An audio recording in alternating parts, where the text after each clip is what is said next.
وعن أنس بن مالك رضي الله تعالى عنه قال قال رسول الله صلى الله عليه وسلم بينما أنا أسير في الجنة إذا أنا بنحر حافتاه قباب الدر المجوف قلت ما هذا يا جبريل قال هذا الكوثر الذي أعطاك ربك فإذا تينه مسك أصفر হুজুর সাল্লাল্লাহু আলাইহি সাল্লাম বলেন, আমি যখন জান্নাতে ভ্রমণ করলাম তো ভ্রমণ করতে করতে আমি একটা নহরের কাছে যা পৌঁছলাম।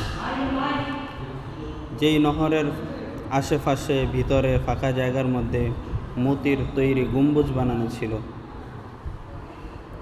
আমি জিবরাইল আলাইহিস সালামকে জিজ্ঞাসা করলাম, এটা কি? তিনি বললেন, এটা হচ্ছে হাউজে কাউসার, যেটা আপনার রব আপনাকে দান করিয়াছেন। হাদাল কাউসারুল্লাযী আতাকা রব্বুকা। আমি দেখলাম যে হাউজে কাউসারের পানি কেমন। দেখলাম যে পানির